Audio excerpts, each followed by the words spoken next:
Today I will explain the offense of forgery. The offense of forgery is defined under section 463 of IPC.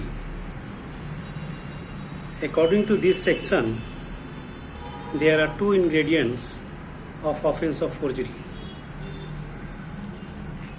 First ingredient is making a false document or making part of a false document. And the second ingredient is intention.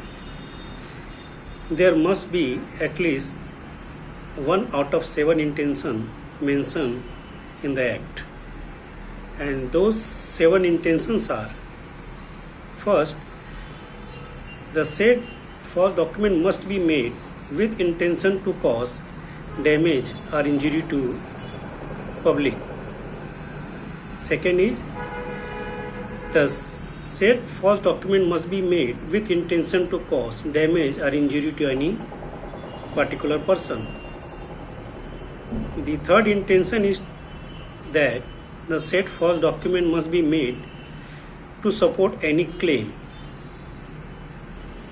Fourth intention is that the said false document is made to support any title. Fifth intention is that the said false document must be made to cause any person to part with the property. Sixth intention is that the said false document must be made with intention to cause any person to enter into any contract. And lastly, the seventh intention is that the said false document was made to commit fraud.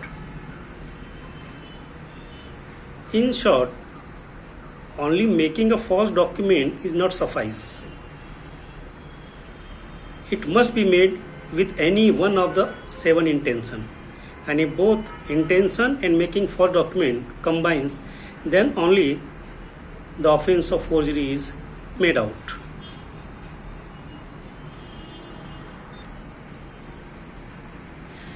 The first ingredient of forgery mentioned in section 463 is making a false document. Now I will explain this ingredient.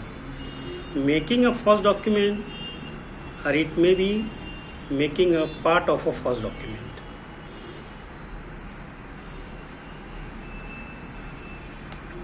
And what is making a false document has been explained under section 464 of IPC.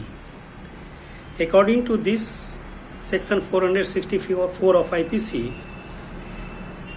in 3 circumstances, it can be said that a false document has been made.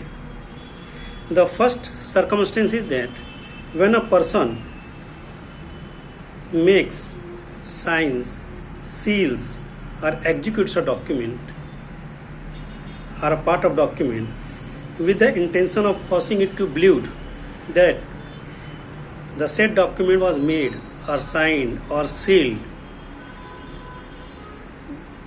by the person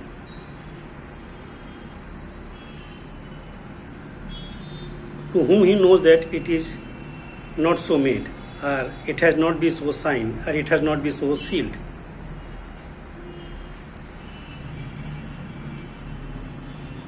document ऐसे आदमी के नाम से बनाया जाता है जिसके बारे में वह जानता है कि उस आदमी ने नहीं बनाया है जिसको वह डॉक्यूमेंट दिखाता है, या ऐसे आदमी का सिग्नेचर उस डॉक्यूमेंट पे दिखाया जाता है जिसके बारे में वह जानता है कि उस आदमी ने साइन नहीं किया है, या उस डॉक्यूमेंट के ऊपर सील दिखाया जाता है जो वह जानता है कि जो सील है वो अथॉरिटी के अनुसार पुटअप उसके ऊपर नहीं लगाया गया है। ये फर्स्ट सर्कमस्टेंस है जिसमें कहा जाता है कि इसने फॉल्स डॉक्यूमेंट बनाया है। सेकंड सर्कमस्टेंस है कि he without lawful authority alters a document or a part of document. अगर वह बिना किसी अथॉरिटी के, बिना अधिकार के डॉक्यूमेंट को अल्टर करता है, चेंज करता है, पूरी तरह डॉक्यूमेंट को चेंज करता है या किसी मटेरियल पार्ट जो है डॉक्यूमेंट का उसको चेंज करता है बिना अथॉरिटी के। अथॉरिटी मतलब जिसका सिग्नेचर उस पर दिखाया जाता है डॉक्यूमेंट के ऊपर, या जिसके अथॉरिटी के होने पर ही उसको ऊपर सील लगाया जा सकता है। तो बिना ऐसे पर्सन के अथॉरिटी के अगर वो उसमें चेंजेस करता है, he is making false document. And the third circumstances which is mentioned under section 464 of IPC is that he causes any person to sign, alter a document knowing that the said person doesn't know the contents of said document or alteration of said document by reason of unsoundness of mind, or by reason of intoxication, or by reason of deception.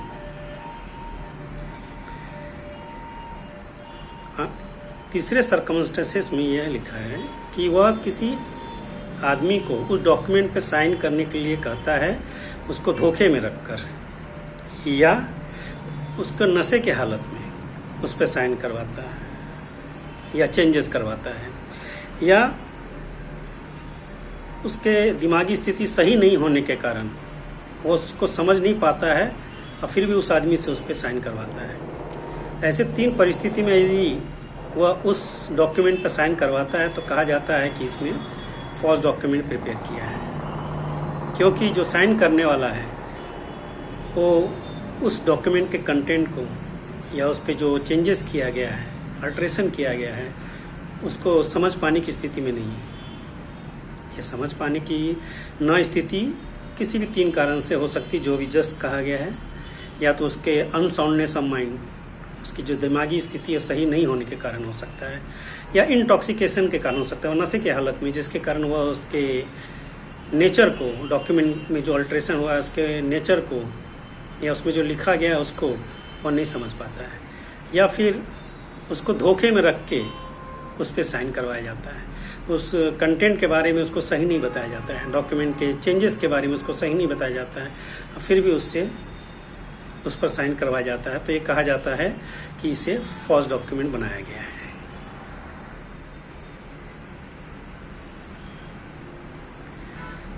जो false document जो बनाया जाता है वह existing person, जो अस्तित्व में आदमी है, उसके नाम से भी बनाया जा सकता है तो भी अपराध है, या जिसके नाम से बनाया गया है वो ऑलरेडी मर चुका है तो भी अगर ऐसे आदमी के नाम से भी बनाया जा सकता है तो उसे फॉल्स डॉक्यूमेंट कहेंगे अगर बनाते हैं तो। या अगर किसी फिक्टिशियस नाम के ऊपर भी फॉल्स डॉक्यूमेंट बनाया जाता है तो उसे भी कहा जा सकता है कि ये फॉल्स डॉक्यूमेंट है। फिक्टिशियस मतलब जो सच में उस आदमी का अस्तित्व नहीं है।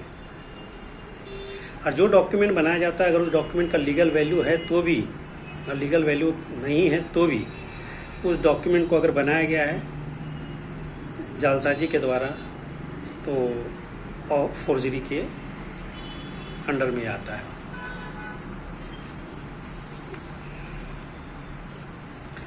और जो इंटेंशन जो कहा गया है कि वो क्लेम को सपोर्ट करने के लिए यदि वो बनाता है, ये क्लेम किसी भी प्रकार का हो सकता है।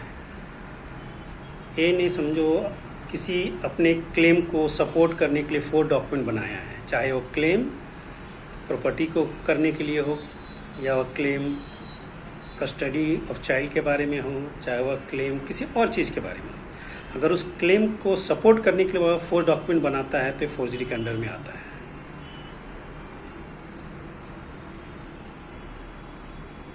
या फिर उसको जो किसी दूसरे आदमी का जो प्रॉपर्टी है वो उससे पार्ट करे, वो उसको किसी को ट्रांसफ़र करे, इसलिए वो डॉक्यूमेंट बनाता है तो भी यह फोर्जरी के अंडर में आता है।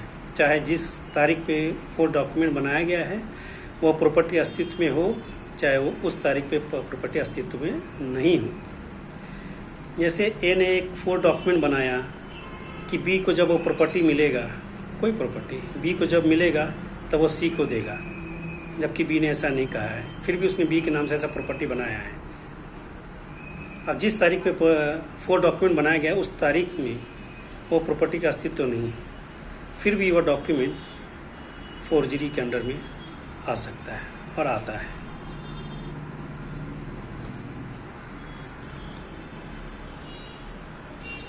अगर दोनों इंग्रेडिएंट मेकिंग फॉल्स डॉक्यूमेंट और इंटेंशन मौजूद नहीं हो तो ऑफेंस नहीं बनेगा। The offence will not come under section 463 red with 465 of IPC। 465 IPC define करता है पनिशमेंट को फोर्जरी के लिए। Under 465 it is mention that the punishment is imprisonment up to 2 years or fine or both.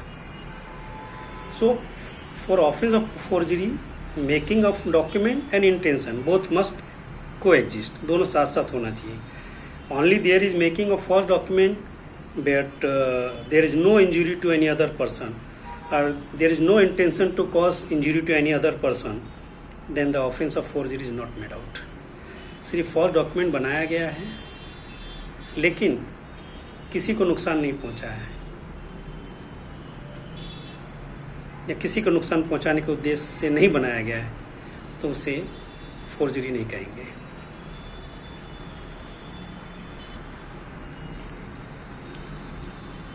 Section 470 defines what is meaning of forge document. Any document which is made by forgery is called forge document.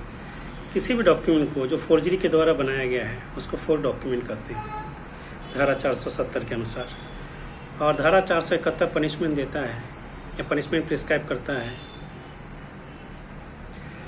कि using as genuine any forge document, यदि कोई आदमी जानते बुझते कि यह document forge है फिर भी उसको सही डॉक्यूमेंट दिखाकर यूज में लाता है, उपयोग में लाता है, तो उसके लिए भी वही पनिशमेंट है जो पनिशमेंट फोर्जरी के लिए है, यानी कि उसको भी सज़ा 2 साल तक इम्प्रिजनमेंट या फाइन या दोनों है। So now I hereby completes my discussion on the offense of forgery and forged document. In the next session, I will discuss about another topic. Thanks.